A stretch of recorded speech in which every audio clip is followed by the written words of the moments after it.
And good evening, everyone, and welcome to Perspectives. I'm Darren Jaime. Coming up tonight on Perspectives, we get a look at professional sports from a woman's point of view. Our guest in studio, no stranger to us here on Perspectives. Her name is Kym Hampton, WNBA legend from the New York Liberty. Played 3 seasons with the Liberty.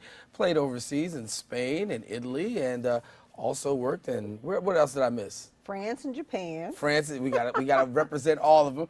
France, Japan, Spain, Italy, WNBA, and currently now retired, but still active in the league and working with the Liberty. And thank you for sharing with us. Thank you. As we talk about life after the WNBA, in many ways it is life after because you are retired, but yet and still you are still active working with the Liberty. Right. Talk to us. Well, coming from Europe, the WNBA was new. It was huge. It was incredible. Getting an opportunity to play those first 3 seasons. I was going to retire after that. I had already played 12 years in Europe, and I was going to retire. And my teammates talked me into coming back that 4th season, and but the knee, the will, it wasn't having it. So I had to retire like early on in the beginning of the season. And that was pretty much it for me. But just making the transition from Europe to the WNBA, it was kind of like, I think we kind of felt like, oh my gosh, finally it's here. We have professional basketball in America for women. So it was really awesome. And when you guys first started, you guys were almost like rock stars because it was when the WNBA first started. They first, began, and you remember teams in New York and LA. We know about the Lisa Leslies and the Spoons and yourself. And talk about just going in at the initial onset of the WNBA. What was that like for you? It was incredible. Everyone knew, my family, my friends knew that I played basketball, but I always left in August and I came back sometimes in spring. And so everyone knew what I did, but no one ever got a chance to see what I did actually. So when the WNBA started and I got drafted, I happened to get drafted, I was like the number 4 draft pick in the first round to New York. My family and everyone got a chance to see because New York played LA in that first game. So it was Lisa Leslie and myself, and we were in jump circle. I scored the first 2 points for the New York Liberty in the history of the game. And it was just amazing that my family got a chance to see it. And everyone was kind of like, whoa, and in awe a little bit. So. And when you talk about that, I think a lot of people were in awe because of the simple fact that the WNBA finally made it. I mean, for most of the time, there were club teams out there in Europe, so you pretty much played out there in Europe, and, I'm a little familiar with that myself. But to have the opportunity to come to the WNBA obviously was a dream come true for women because there was a long period where we thought that it might not even happen. Yeah, that is completely true. I mean, I played 12 years, and I wondered always, well, how could it happen in Europe, but it can't happen here in America for women? I think the '96 Olympics took it to a new level. I think that's when it just really gained a lot of recognition, and everyone took it serious. Lisa Leslie, she's a very beautiful and excellent, great, an incredible basketball player. And you had other basketball players, and people looked at them finally as athletes. They looked at them as women and female athletes, and they looked at them as like, wow, oh my gosh, this is incredible. I like this. So it was just time, I guess. Talk to me about you, because you were able to take a basketball career and not just parlay it into a basketball career, but you were able to do television, the Cosby Show with Bill Cosby. You've done Joanna Man. We've seen you in the CoverGirl commercial, Queen Latifah. So obviously you've been able to work these things out and parlay into other areas. When you talk about sports per se, a lot of people say, well, you know what? Sports is just, that's it. But you were able to take sports and then also work into other areas. How were you able to do that? Well, first of all, I think when I first started playing basketball, I was so shy. Those were things that I always wanted to do. But basketball became the vehicle to actually, I guess, make it come to fruition. And it wasn't until later on in my basketball career that I got the courage to actually do some of those things. And again, we were rock stars when we first started, so we had the opportunity to do all kinds of things. I mean, the plus size modeling, agencies came after us to do certain things like TV shows, movie opportunities, and all of these things. People came to us. So it happened, and I knew that it was something, it was a passion that I secretly had inside. So I accepted and said, yeah, I'm ready. Women in sports, obviously for you it's been a transition because you started in your sports journey late. Yeah.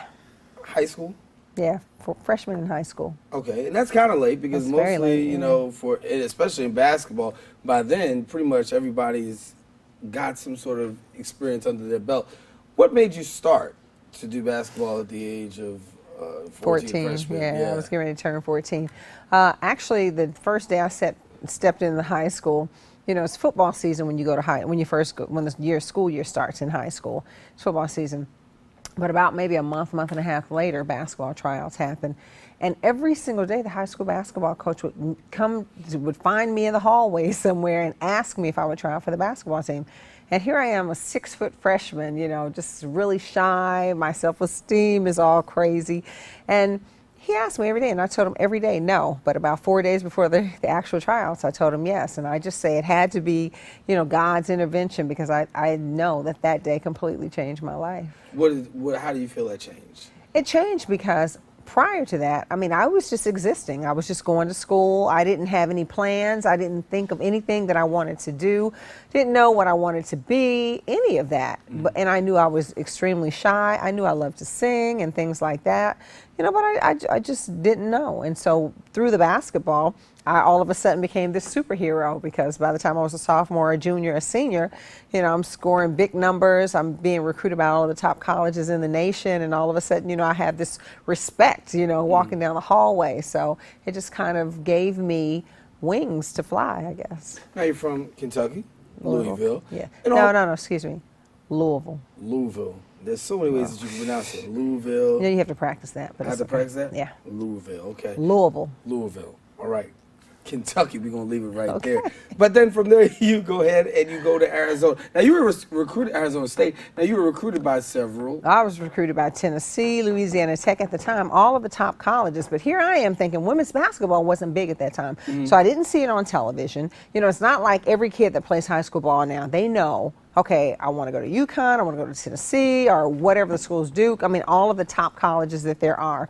You know, I didn't know, and plus I was new at it. I had only been playing 3 years prior, so here I'm getting all of these letters. But I'm looking at letters like, I was like, Tennessee. I'm from Kentucky. Why do I want to go to Tennessee? I'm looking at letters like University of Hawaii, not a basketball school. You know, I'm looking to try to get away, you know, so that I could just see the world a little bit. And so you choose Arizona State. I chose Arizona State. Why? I don't know, because and at the time also, it hadn't become NCAA. It became NCAA, I think, the next year. And so they didn't fly student athletes out for visiting trips. So my family couldn't afford to like fly me around the country to try out, you know, to try out or look at all of these campuses and stuff. And my high school coach, he did the best he could. He drove me around to all of the small colleges and things like that. But I knew I wanted to go to a big school. And I just ended up making the decision from the brochures, talking to the coaches, talking to the players. And I did this with all of the universities. And I don't know what it was that made me just call that coach at 6:30 in the morning, rise and shine, I'm ready to sign. Really? And then it works out because you end up shattering a whole bunch of records out there. Points, rebounds, career, I mean, all time. When you think about your career over there at Arizona State, what is the most important thing that you look back on?